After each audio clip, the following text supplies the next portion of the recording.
A little slow tonight, isn't it?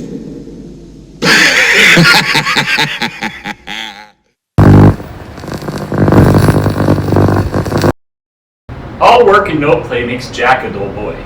Originally a proverb from the 17th century that provided commentary on the importance of one's work-life balance, Stanley Kubrick's 1980s horror masterpiece, The Shining, brought this saying into prominence when it was used to demonstrate how the main character had lost his mind while procrastinating on the theatrical play he had intended to write while snowed in at the lodge. In the 1957 movie, The Bridge Over the River Kwai, it was used by a Japanese work camp commander to put pressure on British prisoners to spur further progress on the bridge. But tonight, it's the underlying spirit of our show.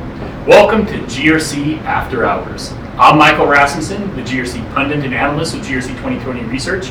I'm going to be your host as we provide that type of work commentary, that after-hours work commentary on GRC that one might get at the local pub or lounge after a few drinks with your coworkers. With some pop culture references and a GRC twists and turns on classic games and movies thrown in for good measure. I'm joined here today by Matt from LogicGate. Welcome, Matt. Thank you, Michael. Glad to be here. It's a pleasure to have you on the show. So let's get started with our current drinks of choice here. What did you bring us? You look like a man who appreciates good whiskey. Yeah, I brought you some Eagle Rare, which is out of the family of like Blanton's and the Kentucky Bourbon Trail. It's one of my favorites. It's about 90 proof, and I hope you enjoy it. It's very good and very smooth. Cheers. How about you get your own bottle? So, you've got a background, and gosh, when did we first meet? Was it 5, 6, 7, 8 years ago somewhere? When did LogicGate start? So LogicGate formed as a LLC in late 2015.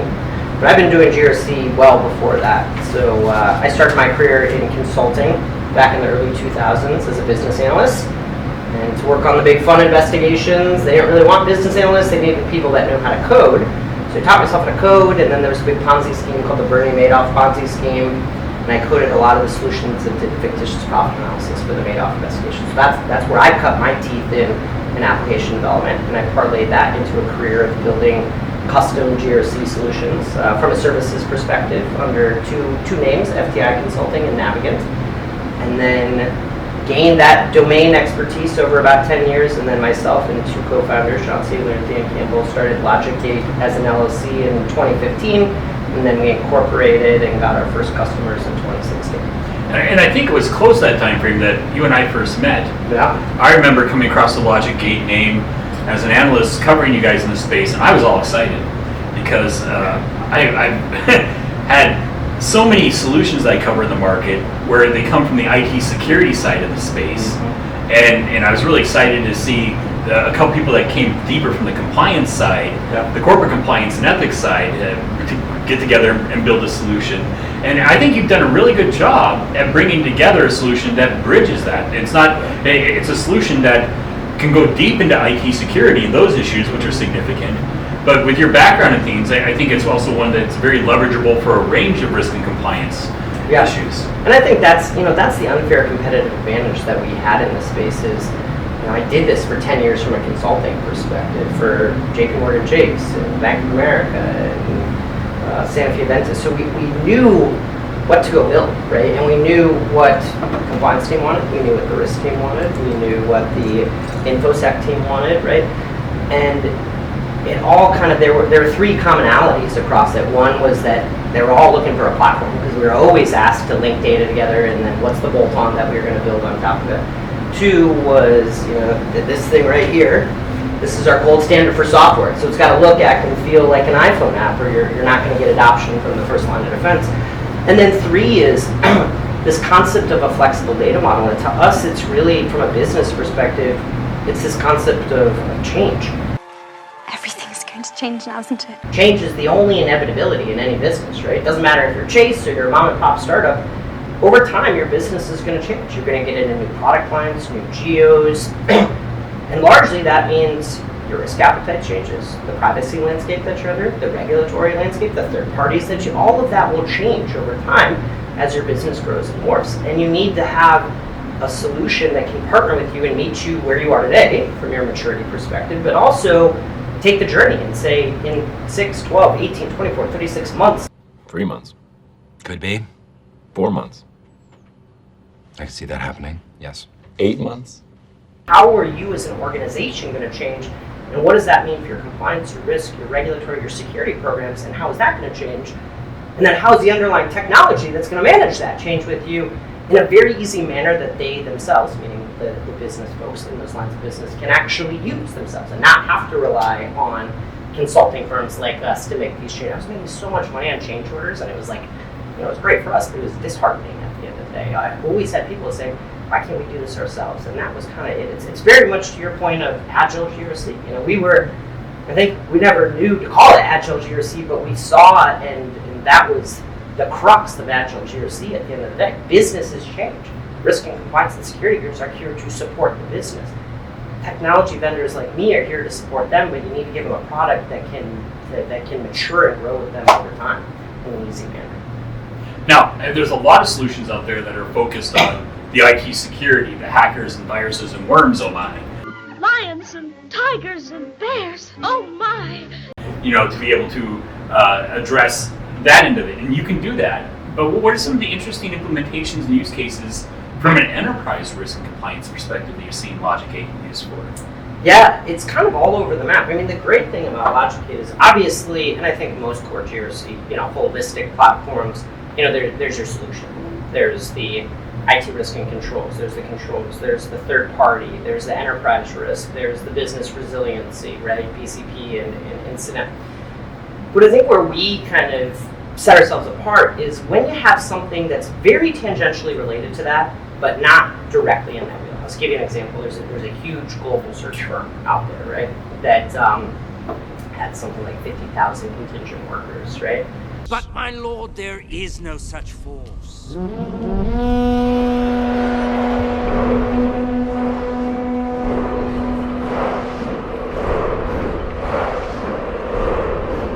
100 different jurisdictions. And they needed a quick way to say, okay, how do I know I'm in compliance with these 50,000 workers in all these jurisdictions?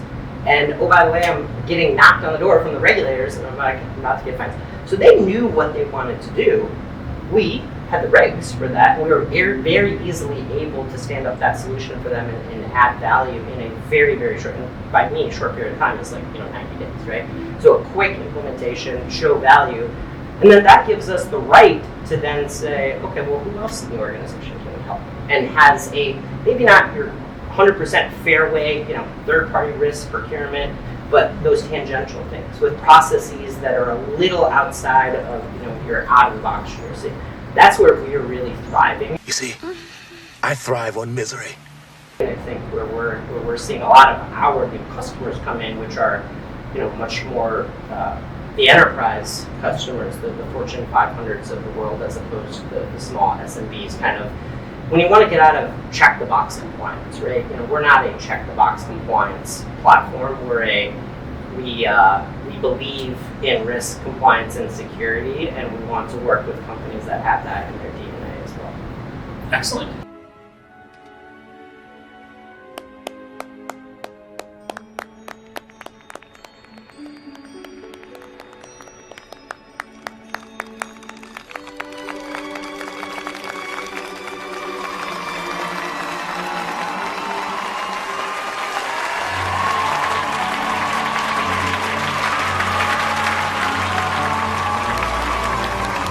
Now, I am encountering you quite a bit in RFPs out there, not just in the US, but around the world now. And so you're growing globally, but also there's a lot of these large organizations and mid-size that they're looking for that new generation in technology. Yeah. They're tired of, I'm not going to name names, but that older generation that has got a name for being very cost prohibitive. Yeah. And not only the acquisition cost, but the implementation and maintenance fees. And you're delivering this agile approach, and the thing that comes up over and over again, where you're differentiating yourself, is the underlying architecture, that graph database. Yeah. It's the agility of the application to mold and shape to the organization, but also the graph database. Yeah. Why do we need a graph database? Did you see the memo about this?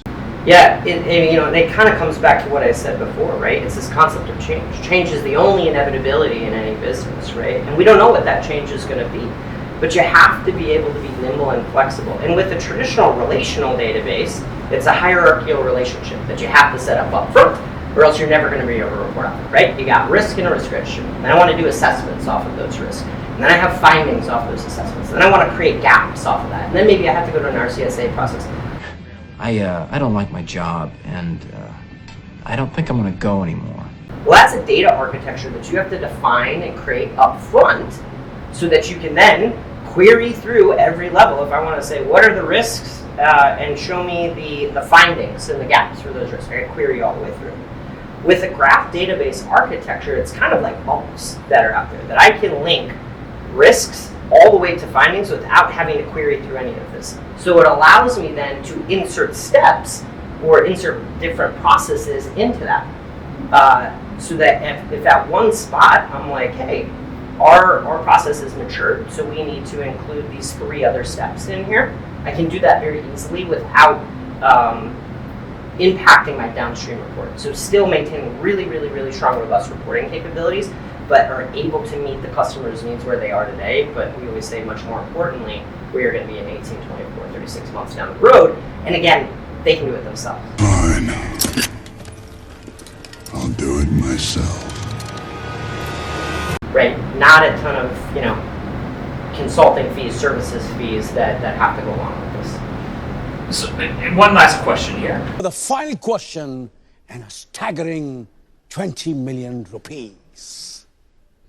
So is there a certain size or complexity of a GRC program where the graph database actually becomes, really starts to build in value? I'm assuming that a very basic GRC program, relational database, a lot of people get by with, right? But at what point does the graph database, you really need this? Yeah, I think it's, the thing is with the graph database, it's not about a point in time, it's about where you're going to go, right? Again, the only inevitability is it's going to change over time, right? So if you're looking for just, we're a startup and we need PCI compliance and it's kind of check the box, you don't really need a graph database, right? But at the same time, if you're that startup and you're saying, hey, over time we want to IPO this business, and PCI compliance is just one component to that, and over time we want to create an IT risk program that we then link to an enterprise risk program, that we then have a third-party program, and we link that to our enterprise risk program, and then we want to track incidences and bring that along in the way. The ability to easily build and morph on it and change those programs, change the process, because all of this is just process, right? Change the process of these programs along the way. That's really the beauty of the graph database. And I think where we really get, and why we're seeing so many of the enterprise folks buy into this, is they have that forward-looking, it's not about the here and now today. It is, right? You got to solve the problem here and now today. But it's also the most forward-looking folks are thinking about, all right, well, where are we going to be in 2 years? Where are we going to be in 3 years? What is the company going to look like in 5 years? And how are we going to be able to support that from a compliance perspective, a risk perspective, a security program to meet the needs of the business? Ultimately, risk, compliance, security, we're services providers to the business, right? And we need to be able to be on our front foot and have a platform and architecture of a platform that can meet business needs today, but be on that front foot and meet them in 2, 3, 4, 5 years when the business needs ultimately will change. Excellent. I keep talking with you about this all day, but you want to play a game? Yeah, let's go. What is this, Wonka? Some kind of fun house? Why, having fun? I've had enough. I'm not going in there. Come on, Violet, we're getting out of here. Oh, you can't get out backwards. Gotta go forwards to go back. Better press on.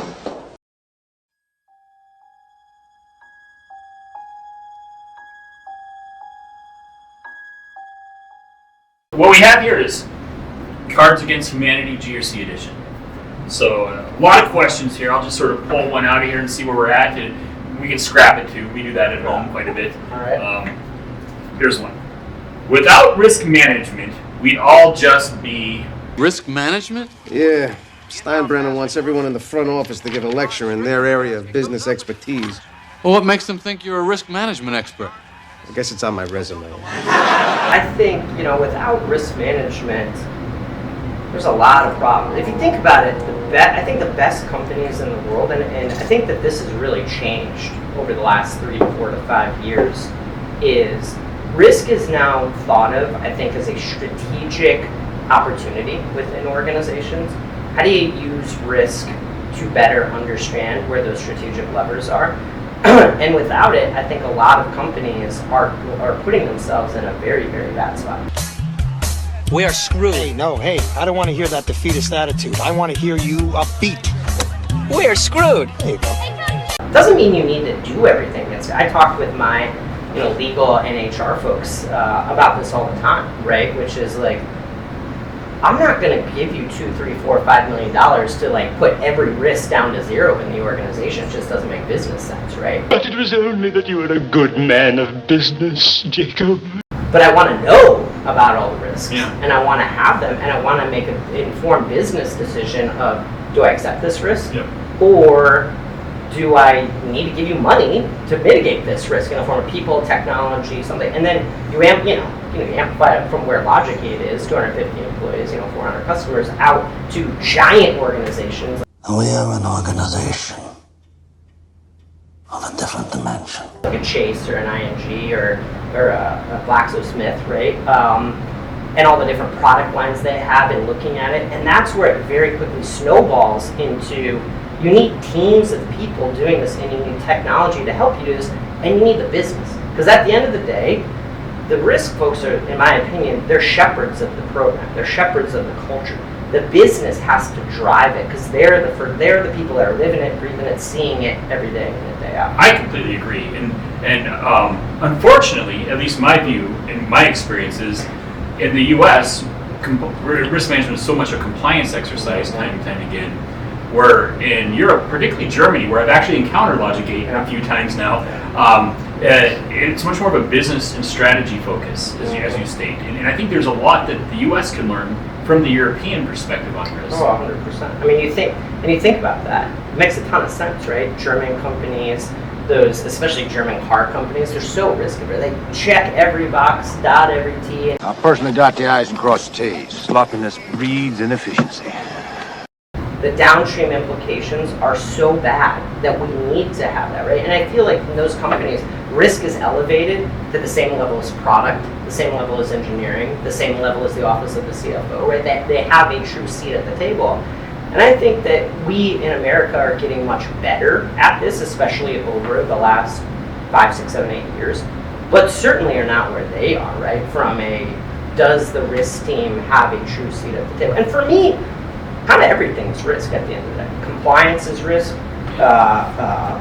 regulatory is risk, privacy is risk. They're all just risk. Third party is risk, cyber is risk. They're all just risk things, right? I could say, hey, I'm not going to be in compliance with something. That's just a risk decision that I'm making. I'm making the decision to potentially take a fine or potentially have negative ramifications to my customer. And that's actually why I argue that compliance and risk need to be separate departments. They can talk and work together.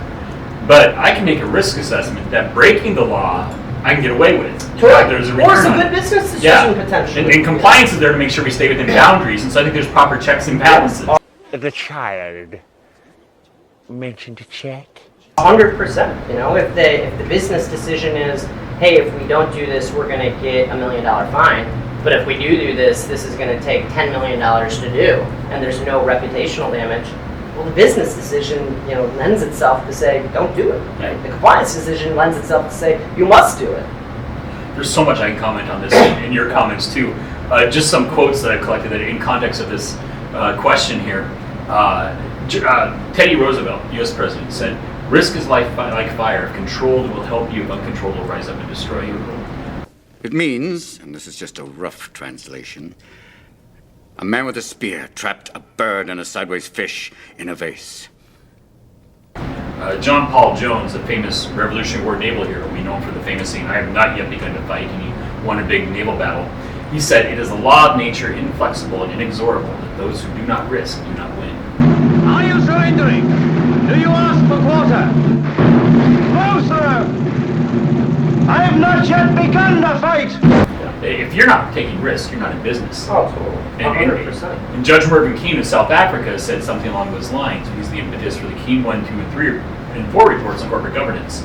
He said enterprise is the undertaking of risk for reward. Yeah. Basically translated from British Commonwealth English to U.S. English, businesses take risks to make money. What's life without a little risk? We're all risk takers. Very much so. And actually, we talk a lot about this at our board right now, in our board meetings. You think about what's going on right now. Are we in a recession? Are we not in a recession? Right? If you look at stock valuations, everyone's kind of running to profitability, especially in software companies. Right? It used to be grow at all costs. Now it's getting to profitability. And my thesis is yes, 100%. We have to be very smart with our money, and we want to make it to profitability. But the ones that are going to come out of whatever we're in the best position are the ones that are going to take a little bit of risk and still innovate and not take your innovation and your R&D budgets down to zero just because they're scared of the recession or the impending recession that they're under, and then are going to come out with, because they risk a little bit more, with such a big advantage in the market. Here's another one. And I would have gotten away with it too if it hadn't been for... Yes, and I'd have gotten away with it too. If it wasn't for these blasted kids and their dog. LogicGate, right? No. Exactly. That's great. And I would have gotten away with it too if it hadn't have been for the OCC, good old Office of Currency Controller. Don't you hate that? Hey, what? Uncomfortable silences. I mean, there's a lot there. I mean, it could be something like a LogicGate to flag something or trigger something. It could be a culture, a strong culture, if it hadn't been for our culture, and that's a great one. A place of where people feel comfortable to report things. Mm-hmm. Yeah. Oh, here's one that's very relevant for today. All right. After I tackle blank, I'll start on ESG compliance. After I tackle the myriad of other things on my checklist. Take 2 steps back and wait your turn. Maybe it's third party, maybe it's cyber, maybe it's IT. What are your thoughts on ESG in general? I think it's a huge topic and it's a big thing. And it just strikes me so much as GDPR in Europe. And it was that big bang, went out there, everyone was like, oh man. And then there was kind of a lull, and then it's it really didn't happen. And I think GDPR had true enforcement rules around it. If you do not do X by Y, Z will happen to you.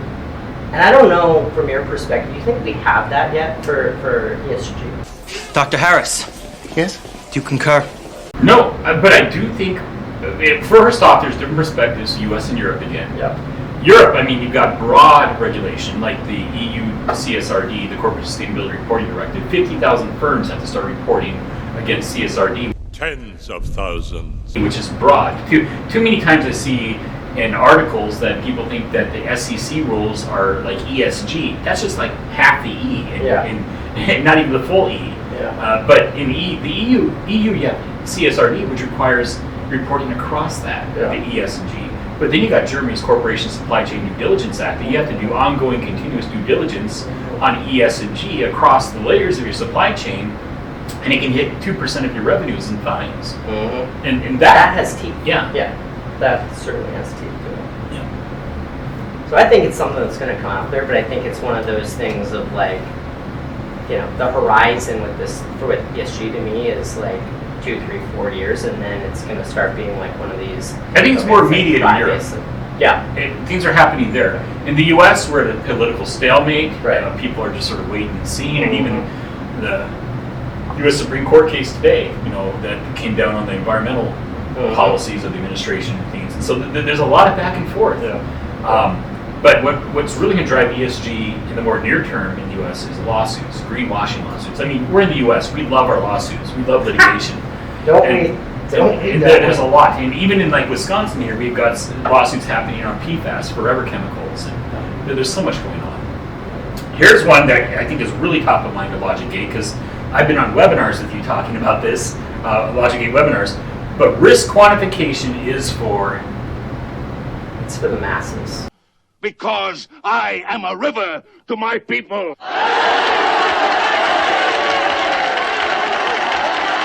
I think risk quantification is where the industry is going, right, over time. And it's going to take, just like anything, it takes time to get there and it takes time to evolve. But if you can take risk and boil it down to its business components of dollars and cents. It's not about money. It's about sending a message. Right? Or pounds and sterling. And ultimately say, hey, if we do not, here's the risk profile. And if we implemented XYZ controls in here, this is now the risk profile. In a term that, because it's so hard for CEOs and board and CFOs to understand what risk means. I was once like you, wide-eyed, naive. I didn't know the first thing about a subject as fundamental as risk management. And speak the language of risk to them. They speak languages of money, right? Dollars and cents. So if you can put that into board terms, it makes decision making so much easier. And really that's what I think risk quantification is all about. It's a mechanism to make easier, quantifiable decisions for organizations. And what I explain to people, when you're quantifying risk, it's not about precision. Like I've got a dartboard over there. Right. It's not about hitting the bullseye. It's are we hitting the target? Yes.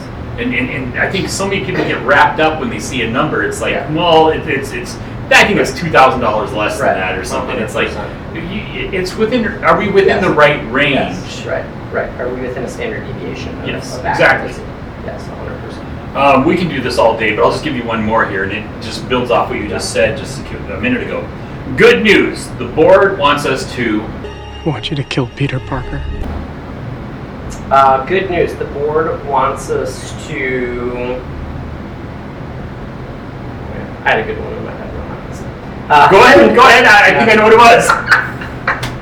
Well, what did you think it was? By LogicGate. There was. No, we're far from that. I think we have a strong goal of being the market leader in this space, and I think we've got a strong vision of getting there. And a lot of the right pieces are falling into place for us, for sure. And obviously, it's because of our employees and our customers, and they're just amazing. But if I went to them and said, "Good news, the board wants us to double down on our number for this year." Costs are down, revenues are up, and our stock has never been higher. That would be good. And it's probably what they're going to say after our Q1 results, for sure. Nice. Well, for your board. Yeah.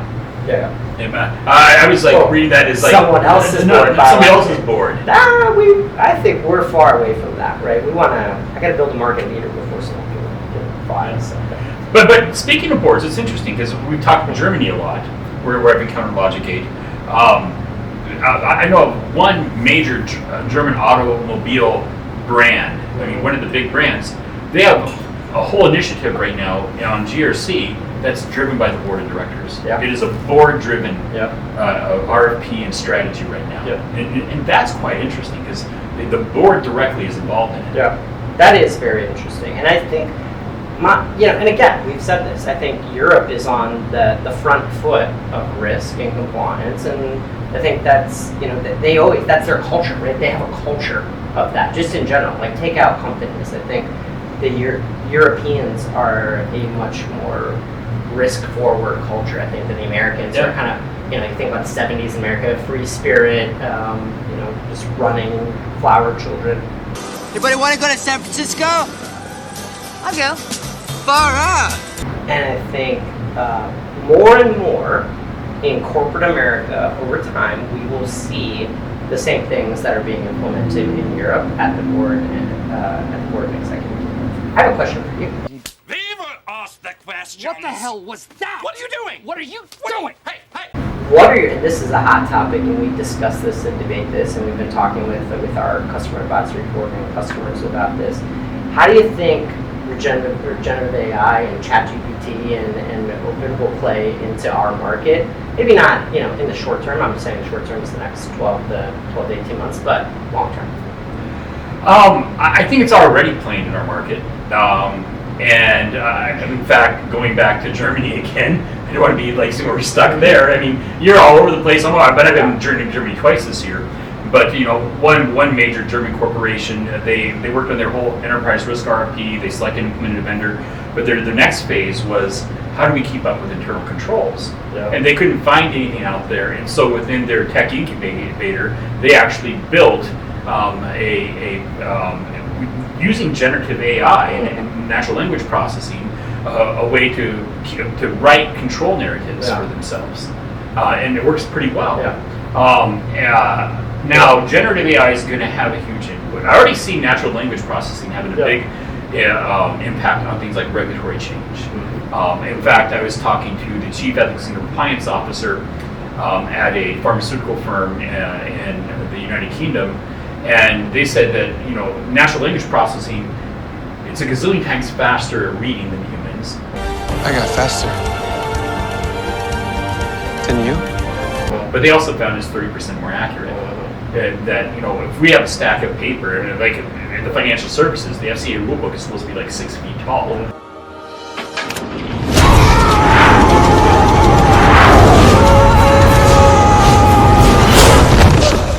If you print it off, it'd take me a year more to read all that. A machine can read it, not only read it, but map it in minutes. So this chief ethics compliance officer in life sciences said, not only is natural language processing, a gazillion times faster at reading regulations, and you've got partnerships with quite a few regulatory change people that do that, but they found it 30% more accurate. They've done studies, 60% of the time it works every time. Because a machine, the mind doesn't wander.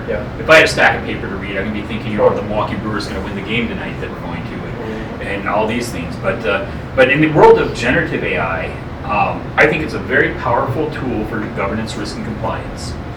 But for the near term particularly, but for the foreseeable future as well, I think it needs to be in the hands of a subject matter expert. For example, I did a webinar last week on the UK consumer duty law. And just to test ChatGPT, I asked it to give me a summary of UK consumer duty. And it came up with a very nice summary, but some points were wrong. And some of the dates were sort of flipped as far as what was required. And so it can create a tremendous amount of output in a short time, and just seconds. But I think it needs a subject matter expert to tweak it. It's like the 80-20 rule. It can get you 80% of the way there and help, but you need 20%. And a subject matter expert to look at that last mile.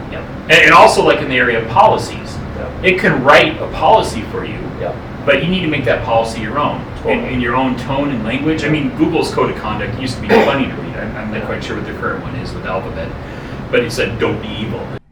I am not an evil man. No, Larry. No, of course not. I am not. No, we don't make moral judgments. I went to the Astor Art once. And talk about their dog policy. We're a dog company. Don't bring your cats to work. They don't feel comfortable there. Do you like dogs? Dogs. What? Yeah, dogs. Dogs. Do you like dogs? Oh, dogs. Sure. I like dogs. It was very comical and fun to read. So there's a certain tone of voice and things you see in some policies that ChatGPT is just not going to pick up on. That it can get you 80% of the way, but you need some tweaking. 100%. I'm very interested to see what will happen, because it reminds me of cloud, right? And when AWS came out, and then when Microsoft Azure came out. And what cloud did was it democratized really software startups, because then I didn't have to go buy rack space. And it made it cost effective to create startups, because all the infrastructure was there for you. And if you think about AI, I've always said AI yes, like it's going to happen, but not time, because you needed so many resources to build these models. That's why probably these large firms in Europe can do that, right? Because they've got all the resources in the world to do it. But what OpenAI and these other platforms, generative AI platforms that are coming, they're giving you the AWSs. They're giving you the models behind the scenes, and now you have to plug in the use cases to the models. And that's where I think the real innovation is going to happen, and that's why and you've already seen it's going so far so fast. To me, it's like, is it going too fast, and are we going to have to pull back on this because we're putting? You think about what the data, that data is gone. It's in the ether forever. Like, do I want to put my customer controls up there? Do I want to put my own controls up there? Do I want to put my own vulnerabilities up there? Look at me. What do you want to do? So it's going to be fascinating to see what happens in this space over the next 2 to 3 years, but I think we also have to do it with a measured approach so that we don't get ourselves in a pickle with what data goes out into the ether and then who knows where it goes. Excellent. So in wrapping up, I'll just ask you one final question. Get out the crystal ball. They are not all accounted for, the lost seeing stones. We do not know who else may be watching. What does LogicGate look like in 2 years from now? I think LogicGate 2 years from now, we're 500 employees, we're worldwide, and we're thought of as the 800-pound gorilla in the room.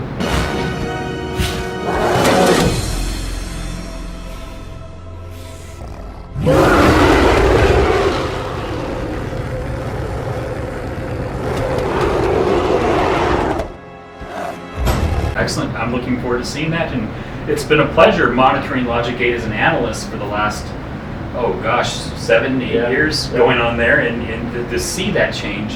And one of the things that's always struck me about LogicGate is you can have great technology, and there's lots of firms with good technology, but they don't get anywhere. It takes good people and a good culture, and that's something else that really shines that I've seen you develop at LogicGate, and congratulations to that. Because you not only have an excellent platform, but you've got good people, a good culture, a good environment. I like them. I liked them first. Before I even met them, I liked them. Yes, I saw them, I yes, liked them right yes. away. You hate them compared to how much I like Shut them. up, they're so annoying! And they work as a team. And I've always enjoyed my interactions with your team because they're a lot of fun and they work together. They don't work as islands, they work as a team. I really appreciate you saying that because that's something I pride myself on, and I agree with you. There's a lot of great tech out there, but I think at the end of the day, both with our employees and with customers, it's a partnership, right? I've done this for way too long. Things always go wrong. Things always go wrong. It's how do you partner with them to fix it? Does that mean we're partners? How do you partner with them to get in front of it, right? And not sweep things under the rug and not try to hide things, right? And how do you be open and honest with them, right? And how do you build meaningful relationships? At the end of the day, we're all humans, and this is a relationship game, right? There's technology behind it for sure to make it more efficient and easier and highlight things, but this is a relationship game at the end of the day, and it's building relationships with people, and it starts with our people, and then it starts with our company and values. So appreciate you recognizing that. That's a proud moment for you. Well, congratulations. You have my warmest congratulations. I've noticed it and I noted it, and I'm very excited to see the trajectory of LogicGate because of it. Yeah, thank you, my friend. So thank you for joining us for this episode of GRC After Hours. I'm your host, Michael Rasmussen, with Matt from LogicGate this evening. It was a pleasure having you. For those watching, if you liked the video, don't forget to like and subscribe to the channel for more episodes and updates from the show. For now, we'll leave you with a small snippet from Martin Scorsese's 1985 cult classic satire masterpiece, After Hours. Until next time. Keep the check. It's on the house. Really? Sure, what the hell. Different rules apply when it gets this late, you know what I mean? It's like after hours.